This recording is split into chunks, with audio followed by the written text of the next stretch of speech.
Good morning, all. Good morning, Peter. Good morning, Roy. Good morning, Alvin. Guy, how are you?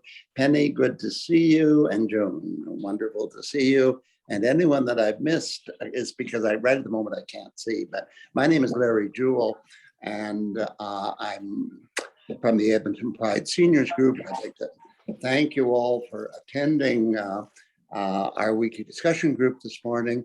And thank you as well to our partner, SAGE, Pride Center of Edmonton. Now, before I introduce our speakers, I wish to acknowledge that we are located on Treaty 6 territory and respect the histories, languages, and cultures of First Nations, Métis, Inuit, and all First Peoples of Canada, whose presence continues to enrich our community. Two housekeeping items. Firstly, I must let you know that this video, this is being recorded for use on our YouTube channel. If you don't wish your image to be used, please shut off your video feed. Secondly, can I remind you of the code of conduct outlined in the Zoom invitation and underscore a couple of points. Firstly, please respect the speakers by remaining muted during their talk. We will unmute you for the Q&A. Secondly, please be mindful of our time limitations. We end promptly at noon, and keep your questions and comments as brief as possible so that everyone can participate. Everyone who wishes will be given an opportunity to ask a question before individuals who have already spoken will be recognized a second time. And finally, respect the confidentiality, please, of personal invitations, or personal information, sorry. Our speakers today, shocking as it seems to me, I've actually known Liz Massiah and Michael Phair for about 40 years. Oh, good heavens. We first met during the early days of HIV. Liz and Michael were founding members of AIDS Network of Edmonton, now HIV Edmonton, and already had major activist credentials in the community by being involved with GALA, with GATE, so Pride Center precursors, and with Pride Weeks and Pride Marches. Liz was then a therapist at the Department of National Defense Air Force Base, the local base, and now is a psychologist in private practice. Liz has always clearly articulated her views as an out lesbian with strongly held opinions.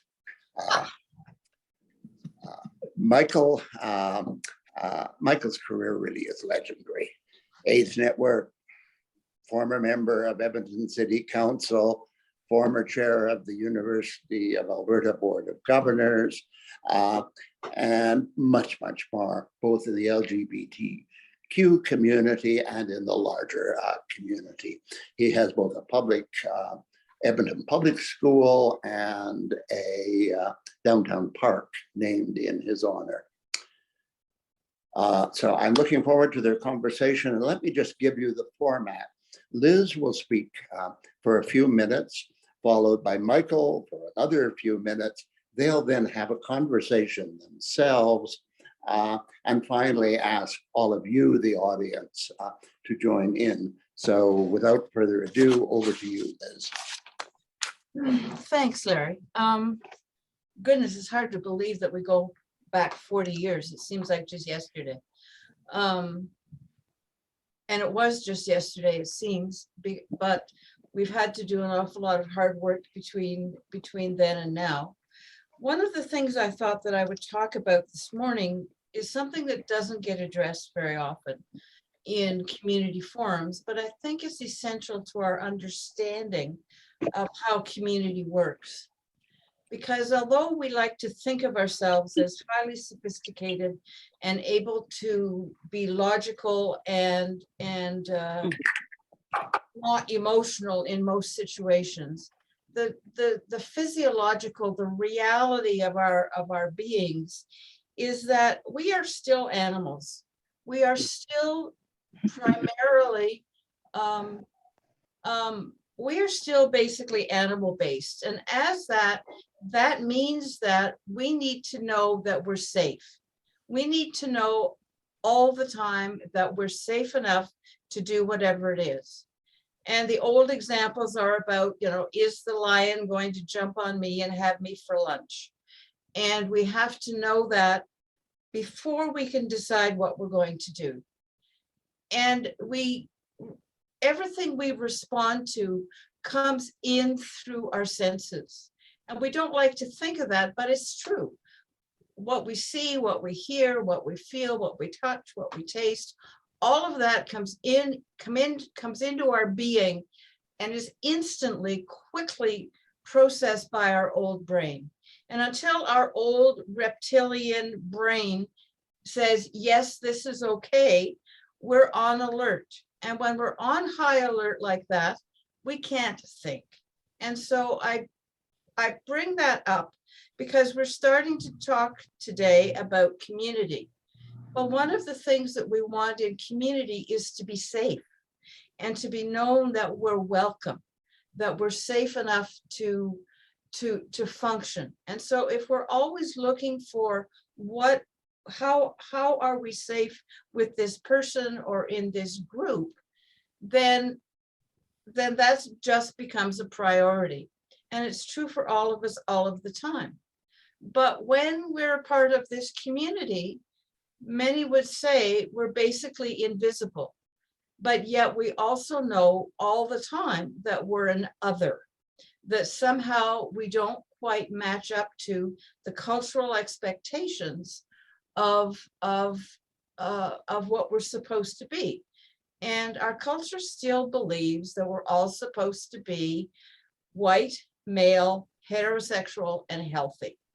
And as the more we deviate from that norm, the more we're what I call, and what many people call, an other. And I remember realizing when I first came out that for me, everything was the same and yet everything was different. And I think when we look at community, what we're looking for in our community is that sense of safety. I remember years ago saying to my partner, Anna, at the time, that I really didn't want to have the radio on for the alarm on the clock radio anymore, because I was really tired of waking up and hearing something, this is in the 80s, something awful about HIV or something awful about gay people. And I didn't want to start my days like that. And that's how common it was. And so that was a message that no matter who you think you are, once you've come out to yourself and to others, you don't fit the same way. You just don't fit.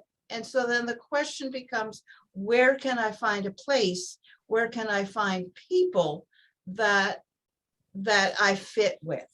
And so that's, I think, doesn't matter, what our characteristics are, we're always looking for that.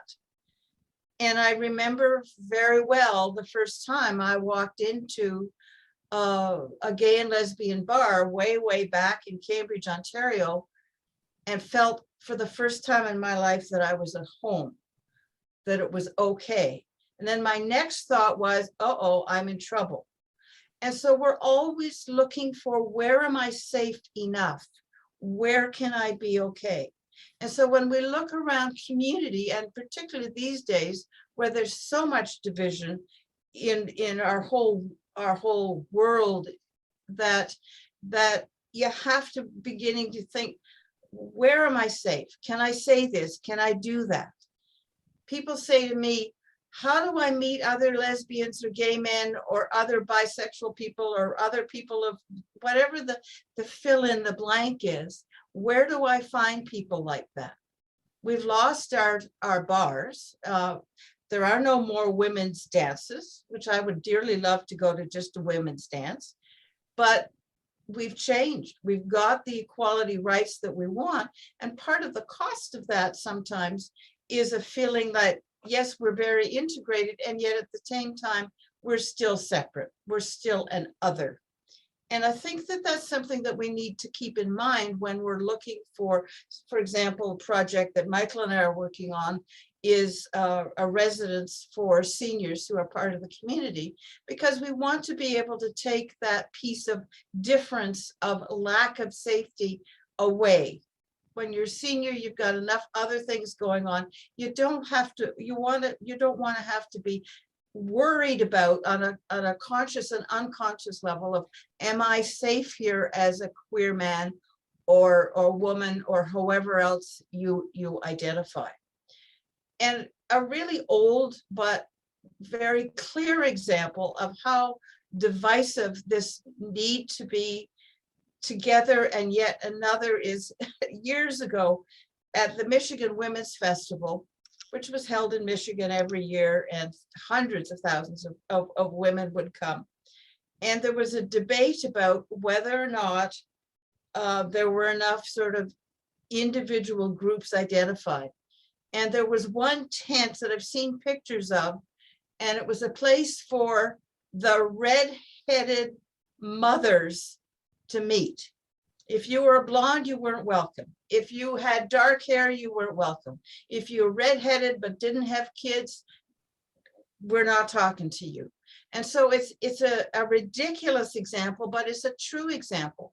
And when we look around even our own communities with the divisions and the labeling and the words that are becoming more and more commonly used, you see that that sense is everything is the same for us, and everything is the same. And so I think I'll just leave it at that as a sort of a backdrop to some understanding of how community forms and how it doesn't.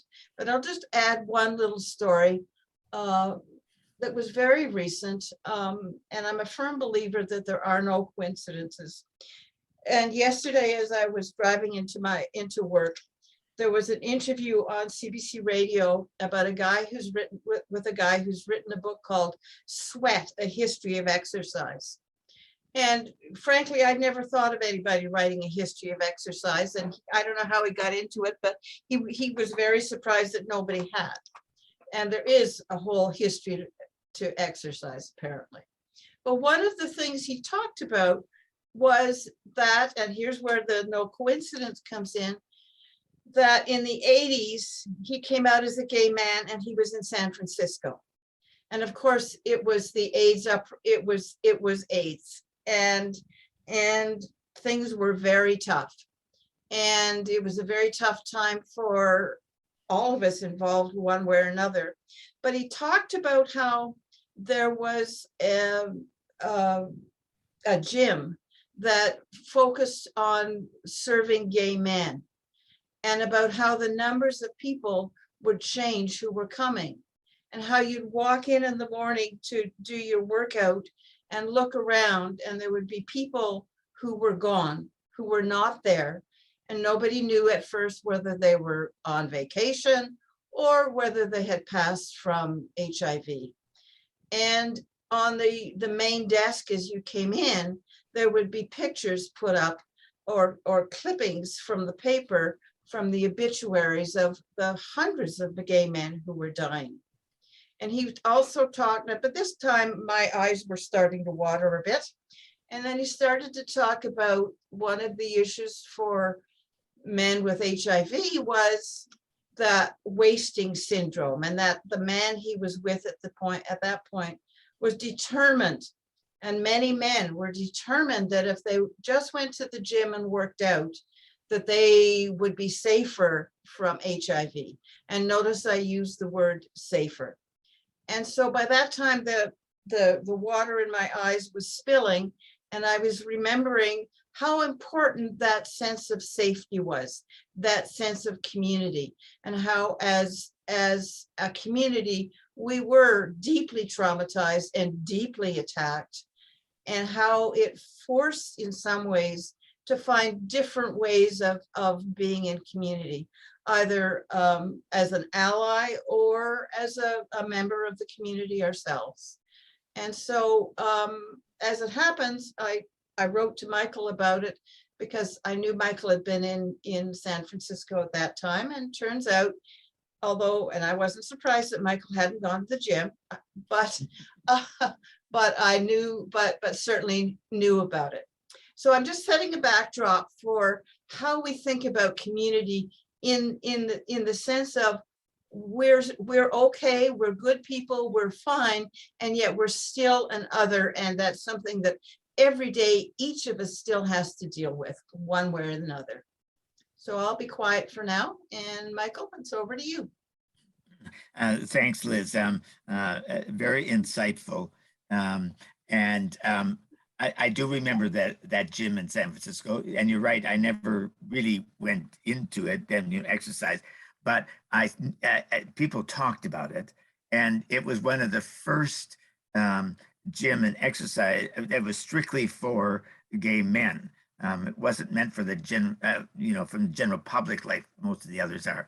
So it was a bit of an anomaly, and it does speak to the fact that during AIDS, being a little having a little extra weight or looking like you got lots of muscles was a sign that you weren't wasting. And I think that many gay men were very careful about their appearance and not wanting to look real thin and svelte like we were before. So, but I want to continue, and I've got just a couple of notes on the screen that Eric is sharing for me, because otherwise I forget and go too far, to stay on too long. So as I think about the queer community, in many ways it begins with the closet, both personally and as a community. And my sense is that it's a challenge at the time, and still is a challenge for many individuals to come out in any kind of significant way. And I am talking about not just with one or two good friends, perhaps, or that, but a little bit broader with the community, and that you are actively looking for other people who are queer to be friends with. And that is extremely important to do. But back in the late 70s and early 80s, there was practically no one who was out and also in the public that would have been recognized.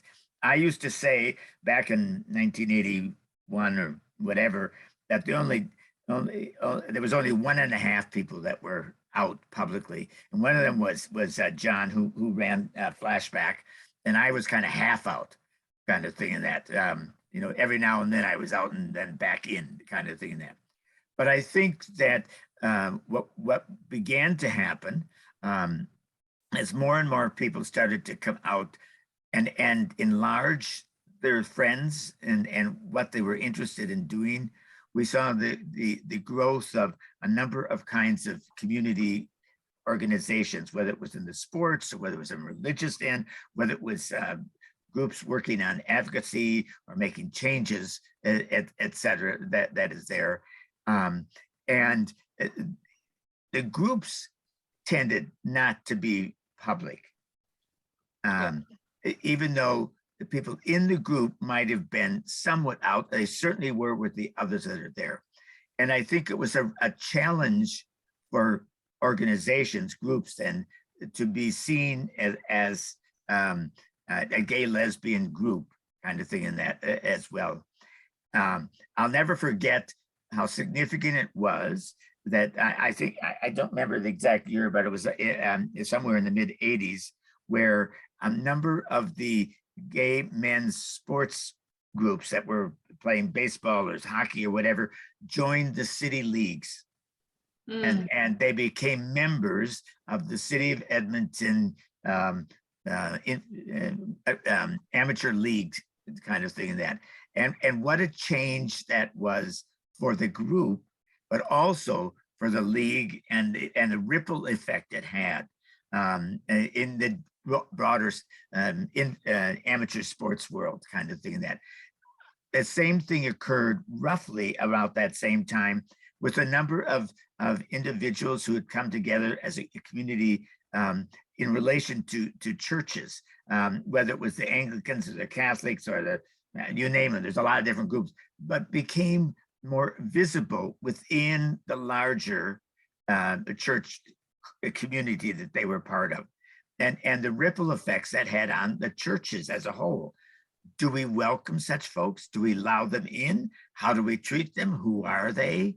And that it's a huge challenge to be part of a group that takes that step. And I think that whatever that happens to be, at the same time, I think it is absolutely imperative that it does. I've always, I think the worst thing, not identifying yourself as gay and becoming out, I think is critical, because there's just too much of you hidden and you're not being authentic. I don't think at the time, I mean, I wasn't out at one point, of course, either. And that you think it's okay, you can fool people and you'll be all right. Yeah, you'll be all right crazily kind of thing. And that are in some ways that are just not as positive as they should be. Next slide. So my experience then with community and thinking about the queer community is that it is people looking for others with a common experience that's both individually about how they deal with their own sexuality and who they know and the rest, and their experiences with baseball, bowling, Lutheran church, whatever it happens to be. And that part of that, as Liz was referring to, is finding those that also have some of that same kind of sense about not only who they are, but other things that they like about people. And that's the aims they have, the way they think, and particularly that's, I think, the base for a lot of the groups that grew up and developed, particularly in the late 70s, 80s, and 90s and forward as such, and that too. That kind of is there. But I think it's built on that notion of you come out and then you got a group, the group comes out kind of thing, and then you move on. I think that gives you the capacity as individuals to do things that you might have been afraid to do before, that you wouldn't have done before. And I think it means that groups also find that they come out, and I go back to the sports groups, or the church groups, or the advocacy groups, is that you came out. At some of the advocacy groups that I belong to, we publicly appeared before the Human Rights Commission, some federal commissions that were looking at sexuality, dealing with AIDS. We were very public, the HIV or the AIDS Network of Edmonton kind of thing. That all of that took a great deal of personal understanding among everyone in that group, and the ability to say, okay, I'm okay if we go out and do something publicly and people know who I am and who our group is. And that it's a challenge. It goes back a bit to what Liz said about being an other kind of thing. At the same time, it is stretching out and putting ourselves in a place saying, we're here and we're queer and we're good folks, and just, welcome us. I think it also, it is personally and group wise, helps build capacity, so that you not only are involved with a softball team, but in fact, you're practicing and you're a really competent, good softball team, and you play hard and you win games kind of thing. And that, I mean, there was the one year during Pride where we had a ball game against the police office in the city. We won that game that year. And I think we were all floored and amazed. Yeah. I was the main cheerleader, but others played. That's that notion of that the capacity that you bring. I think also the fact of how well we were able to do with the AIDS Network, and everything about the time was terribly difficult. But as an organization, how well we did, it was that the capacity that we had as a group, and identifying ourselves and identifying having the group being identified as well. I think it also it helps many people and groups to have the confidence that we're okay. Yeah, and we're not only okay, but we're here to do things and we can do it. We know how to move ahead. We know how to help other people. We know how to welcome people to our baseball team or our bowling team, kind of thing, and how to, of course, I do this all the time, how to use them to build our capacity, and that they bring gifts with them, abilities, and that as well. So next slide. So I think then I move back to, kind of what's at stake. And some of this certainly relates to what Liz was talking about. When you don't do that, either individually as a group, you're allowing yourself or the group to be dismissed, you're undermining yourself personally in the community, and you're taking away how we greet and talk and stories that we tell, sometimes that's in literature, and the wisdom that we bring. When I think back to the period when men wore different color handkerchiefs, kind of thing, that was a way of identifying who they were and reaching out, kind of thing. Some of the language, friends of Dorothy, oh Lord, and the queens we talk about, and drag queens, et cetera, and that all of that, that's at stake. Yeah, that's part of why people come together in groups and have that stick-to-itiveness. It's things like that that make them feel like they're part of something that's worthwhile, kind of thing. And that, so that's at stake by not doing that. I think also that being a community and coming out, it's really our way of life. It's living authentically, and it is a specific human reality that is real. This is not a fake. This is not a pretending. This is us as real human beings living a real human life. And that's important to be seen in the complex that societies and groups and cities are these days. And I think otherwise,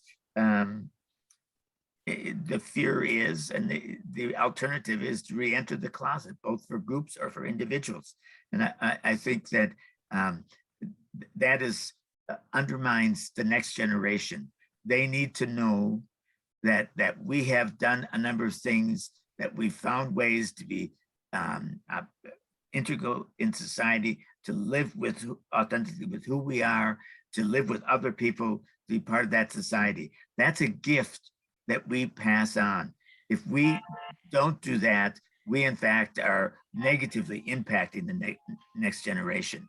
And I think certainly for people like me, that's part of what keeps me moving and doing things that it's too important to not continue to do the work that communities can do when they work together, and individuals can do on their own once they're out, kind of thing. That the notion, the other people that get to know you are, and there's all kinds of polling that has been done that shows across Canada in particular that nearly 90% of people in Canada think that being gay or lesbian is just fine. And among a younger age group, from about age 13 to 25, it's about 95%. And that's because individuals have come out and have also been parts of groups. Liz mentioned, I'm very honored to have a school in the West End that's a junior high. That school from day one had a GSA room designated. They also had a universal no gender washroom, and they've had a GSA group at that school since day one, made up of junior high school kids, kind of thing. That's the impact. And most of us on this that are here today probably didn't have this when we were in junior high school, and we probably didn't have it in high school. And some of us went to college and university and didn't have it either. So just think about what a difference that can make. And I think back if I had had that at that time. So I'll leave it with that, because I see community as something, as I've described, but I also see that there's a lot at stake in the importance and the value that brings with it. And so Liz and I now, we can go back to the full screen. Thanks, Eric. I'm going to discuss a little bit between ourselves because we wanted to talk further. You know, it isn't enough just each of us do that. So Liz, I want to start with, do you think your sense or the sense of community is essentially emotional? I think so, Michael, and I think that fits with what I was talking about, is that when we're in a group or in a situation where we can sense that we're safe, that's an emotional reaction. And it becomes very automatic. We sort of read the room, you know, and we've both talked about having the experience of at sometimes when we've been working hard doing our day job or our advocacy work, and then we find ourselves in a situation where we know that we're all members of the same community, and there's a sense of safety. There's a sense of no matter how weird or peculiar it is I act or what I do, I'm still okay here because we're all part of the same community. And I think that I partially agree. I think it is more, I think besides emotional or beyond that, it is also, it's a way that we start to think and understand the world that we live in, and understand ourselves. And that I think is not necessary, that is beyond, it's not beyond, it's in addition to emotional. and exactly. But I guess my point is that first we have an emotional reaction. And then once we get a sense that we're okay enough, that, and that doesn't mean that we're not in a tough spot, but we're okay enough, then we can start to think and to act and to do other things. And certainly I have always pushed people, sometimes quite hard, to be out, because once you're out and you've got that inner sense of this is who I am, and I'm not going to change that, then so much of the fear just disappears, and people develop a sense of confidence about themselves that carries us through all kinds of situations. And when I see people who are sort of out, or some people might know, and a lot of them are from our generation, but and generations behind us, there's a nervousness, there's an edginess that's just always there. And when people have come to the point of I'm out and this is who I am, that tends to just disappear. And I think that it helps people get more involved in things and feel calmer throughout their lives. So if we think about older persons, you know, I'm only 18 plus, but no matter what Larry said at the beginning, kind of thinking that, and you've said about looking for safety. You think that's the primary thing that older gays and lesbians are looking for? I think so, because we've lived through a time when you know, we knew people who lost their jobs because of being gay. We knew people who were getting bad medical treatment just because they were gay, or not getting any, or, you know, the list of issues goes on, and we lived it, we know it. And so, and our culture seems to be becoming more divided and a lot of it seems to be becoming more conservative. And that's pretty scary for those of us who've lived through it in the past. Right. And you can identify trends everywhere about rising, you know, fear of people who are different, and rising perhaps levels of homophobia. Some of the stuff that's been going on in the States is pretty scary. And so I think for those of us who are, or as we age, perhaps feel more vulnerable, then it is scary and it is real. And it seems to me that part of what you and I and some others here are doing is trying to trying to address that issue, looking at specifically housing, a home for older gays and lesbians is another way of ensuring that safety, but also having community within the building, within the home, as Yeah. well that we can connect with as well then. Yeah. Um, But, it- one of the challenges too, and some people here will remember Maureen Irwin, and she was such a wise woman, and the fact that she's not with us is, well, she's still here in spirit. And Maureen would talk about, yes, Yeah. we're all gay or lesbian. That's the language we used at the time. But she said, really, most of us have no more in common with one another than everybody in Edmonton who wears brown shoes. Yeah. And so the notion that our sexuality and our issues around living safely are profound, but we still need to find people who, play volleyball, who do whatever it is that empowers us as individuals. Yeah. And being able to recognize that we want to be able to go to the local senior center. I was thinking about this the other day, and not have to wonder about, is it okay to be a lesbian there? And so that issue still exists. I think that what else has happened is that the notion of how and why communities that you and I have been involved in and whatever are likely are and will be differently done in that because there is so much broader understanding among much of the public than there was at our time. And as I said, and I think with a lot of younger folks. And so I think, sometimes I think people think that, we had more sense of community in the 80s and 90s, and that's kind of falling away, as opposed to circumstances and the environment we live in is different. And so I think that people are finding that differently. Some of it is electronically, of course, and the rest of that too. But also, when I, and because there are so many GSAs in schools across Edmonton, and that it's a different kind of milieu that they're in as well, kind of thing. That, and and we're talking about youngsters who are, well, I think of youngsters who are 12, 13, 14, 15, kind of thing, that as well.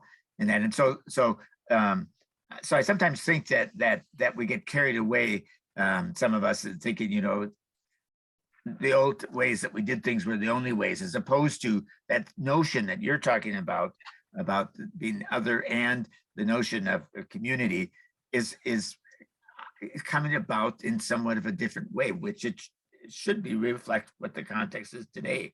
Yeah. And I think, Liz, that we've probably talked enough, and we want to open it up to see what people might have to say, or questions or comments. And I think that Larry's going to take over doing that for us as well. So if you have questions or comments, you can either hit the thingy on your screen that lets you put a hand up, or you can put your physical hand up and wave. Larry. Thank you both for a stimulating discussion, and I will ask whether there are any.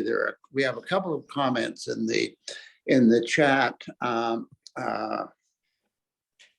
Ross has asked about a question about, do you think large public pride parades will make a comeback this year and the next few years? Do you have any comments both on whether they'll make a comeback, whether they should make a comeback, and the changing role of perhaps of pride marches?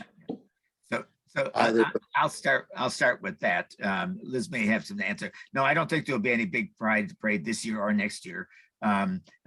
Partly having been involved with that, it's a huge amount of work, a huge amount of money, and you got to do a lot of preparation for anything that size.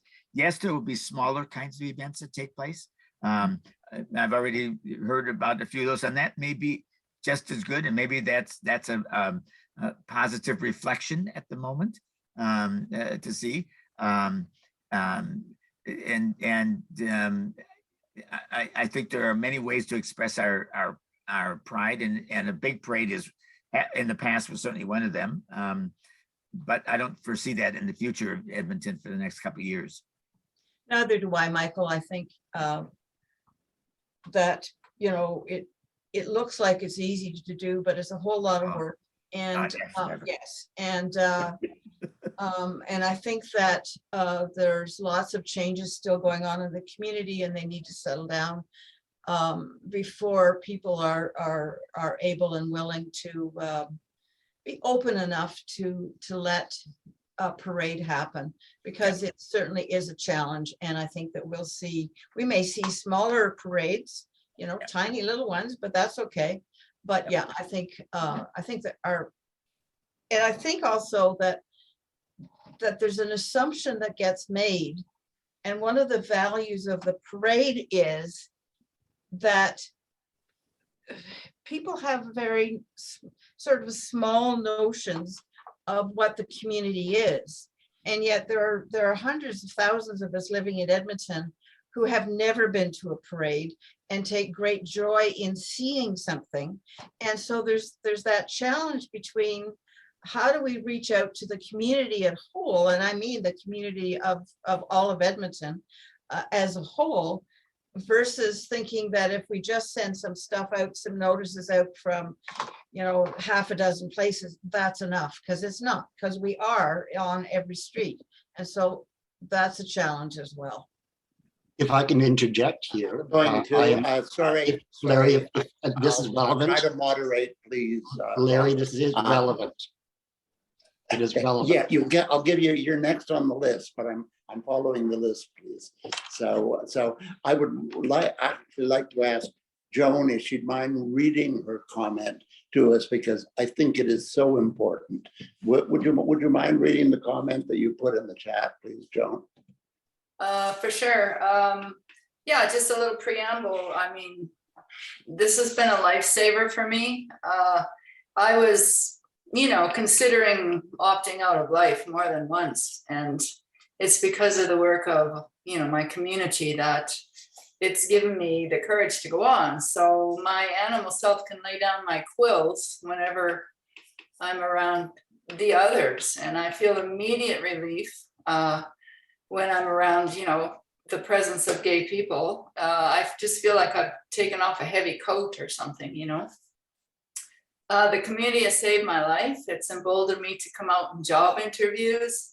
After being fired, you know, for more than one job for being a little too out, I decided, I took that stance that I would come out in the job interviews, and it went really well for the rest of my days. And, you know, I've been able to speak to youth in schools. I've been invited and present myself, which is to me the most important thing, to my family in a proud way. Because as a parent, you know, you don't want to walk around with, you know, your head down. It's like, this is who I am, and they can see it, and they know I'm not the only weirdo, which is so important, because that's really what happens. You just feel like, well, it's just me, I'm so weird. So, you know, thank you. Thank you so much, Joan. I echo the same thing. At the time when we were regarded as sick or criminal or immoral, a lot of us bought into that idea, and then and the community is what has allowed us to escape that. Ron, I'm sorry to stop you before, but you're next on my list.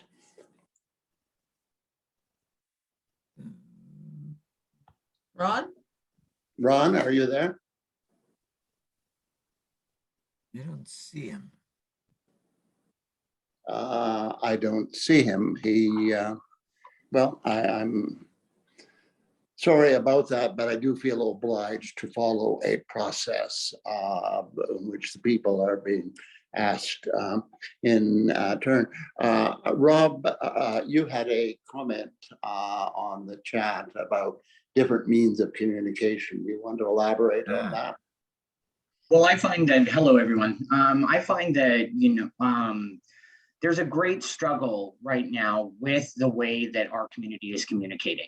I find that, especially for me, being a resident finally in 2004 of Edmonton, that if you consider all of the ways that the community was and what it is now, we have one bar down from what used to be 5. We used to have regular parades. The thing is, like, I understand the cost on parades and whatnot, but especially over this last little while, we've seen a lot of really ridiculous things happen and some amazing things. One of which, there's the convoy. So there's people who can go out there and they can make a big voice for themselves, where some of us are also sitting quietly, which doesn't really make sense to me, you know, because there could be things that can be organized, because they did that off the cuff and were able to, you know, annoy downtown like nobody's business.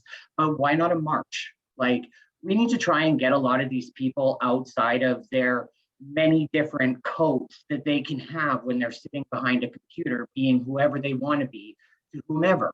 When you're talking about closeting, the thing is that when you're sitting in front of a computer and you can be whoever you want, of course, we have a lot of people reverting back into the closet because they don't know who they are.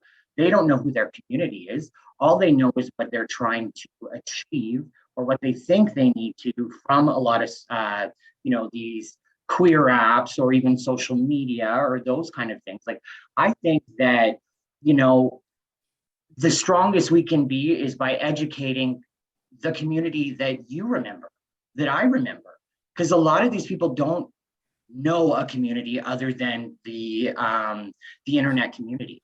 So, I mean, I think that our voices really need to start getting a little bit more out there. You know, the community needs to be sold. Apparently, it's not earned as much anymore because we're not just physically meeting each other face to face.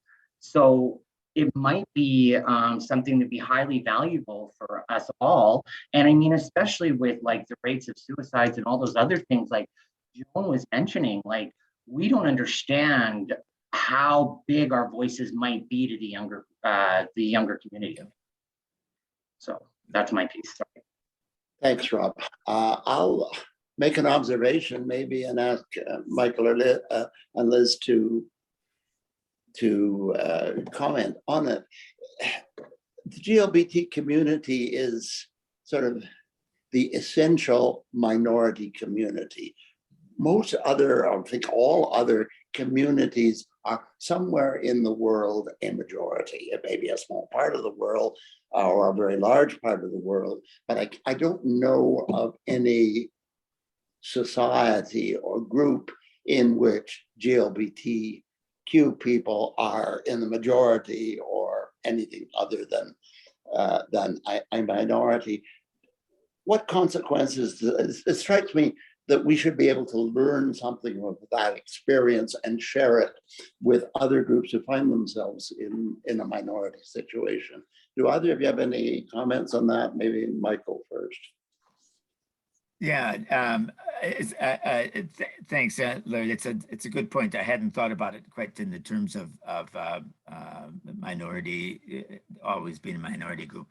I do think that there is a great deal that have been done by gays and lesbians in Edmonton, if I talk about specifically, over the years that do provide some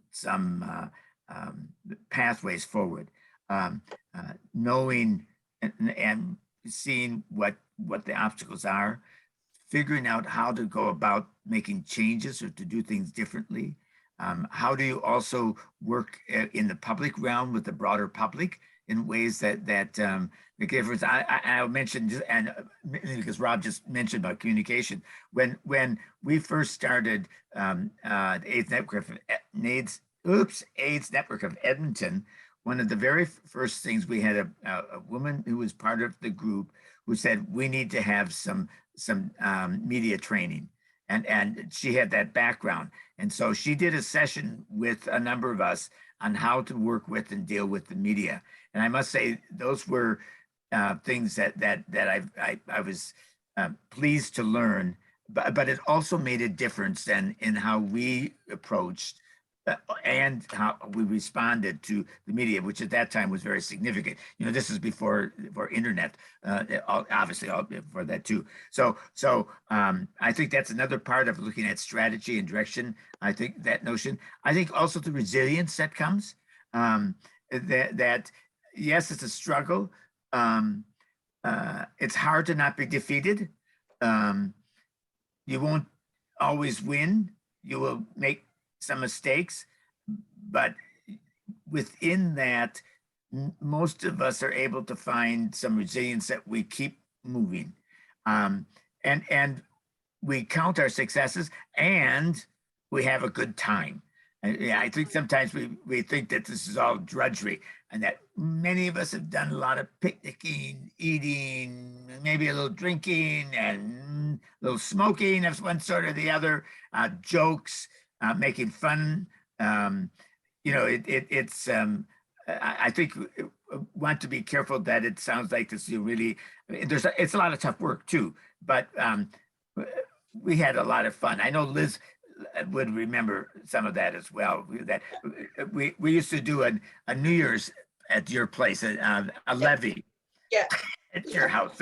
Just a number of lesbians and gay men. We did a levee. We'd come down the stairs, and then I think I was in my gown of some sort, and somebody else. You were lovely, Michael. You were lovely. Yeah. It was interesting because I was talking to Doug Parsons not long ago, and you know, he's been instrumental in working with the Pride group on the corner on White Avenue. And I said to him, one of the things that is crucial is you've got to have fun and you've got to eat together.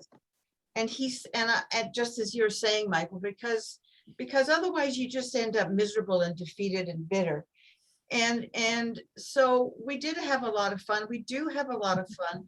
And he said to me that the following week, the group of them went and I think had pizza somewhere before they went out on the corner. And he said, what a difference it made. And I said, yeah, that's why you do it. You know, it's helping us connect not only as activists or change agents, but as people who have, you know, who have different skills and abilities, and we can just relax and have fun together. And it helps carry you, because in the darker times, you know, we can still tell stories about X, Y, or Z, and it carries us forward. And when I was listening to Rob talking about, you know, the need for community and for doing things, there was a part of me that said, come on, let's go, let's organize a wee parade. To hell with the fact that we're not supposed to. Let's just do it anyhow, because we know it matters. And so that's that sense of, there may be a lot of negatives around, but that's often the time when you have to step forward and say, here we are, we're here, we're queer, get used to it. And I'll never forget the first time I heard that quotation said by an absolutely wonderful woman who happens now to be the head of the United Church of Canada. So that's, you know, change happens, but we carry those essences within us of saying, yeah, we're good. Yeah. Yeah. Thank you very much, both. Guy, I apologize. I missed you in my sequence. You had thought you might have a question. Do you have a question, Guy? When I reflect on the political and social advances we've made in Canada, I'll use Liz's word of, my reptilian brain is trying to make sense of what the hell is going on in places like Florida. And the reason why I ask the question is I know that we live in a province that's picks up a lot of cues from conservative movements in the US. And a part of me is nervous and fearful, and, you know, feels threatened. So I'm just curious if you have any thoughts or notions about why are we seeing this reaction? Like, why have we offended somebody so much that they're taking us out of the school curriculums and making it impossible to talk about stuff? I think that there's a lot. I'll tackle that. Hello, Guy. Haven't seen you for ages. It's about, I think it's a lot about fear, and fear of something that has been vilified and is largely unknown. And so people can make up the most ridiculous stories about people who are part of our community, and people who don't know any better start to believe them. And one of the things I've started to believe is that in the US, their level of education is much lower and much different than the average Canadian gets. And I think that it's generally among the sort of less educated less resourceful or fewer resourced people, that this is growing. And I think it's really an opportunity for those of us who are willing to actually come back and say, wait a minute, we're still here and we're not going to put up with this. Because otherwise I think that there will be more and more laws passed by people who have no clue what they're talking about, to restrict our rights, our freedoms, and that's not just for our community, but certainly for a lot of others who are different in some way or another. And so that's what I've seen, and there's research that shows that, and lots of it that shows that there's a cluster of belief systems that sort of form around, fundamentalist religions, being more inclined to be racist, being homophobic, being anti-abortion. There's a cluster of belief systems that gather together. And so for those of us who are still quite vigilant, I think it's a time to be saying, wait a minute, we can't let this go on too far, because we've got to be prepared to once again, probably have to do some of that basic groundwork again. We're essentially very close to time, and I have one more speaker in Ross who wants to make a comment. About a minute or a couple of minutes, Ross, is all we have. Sorry, Liz.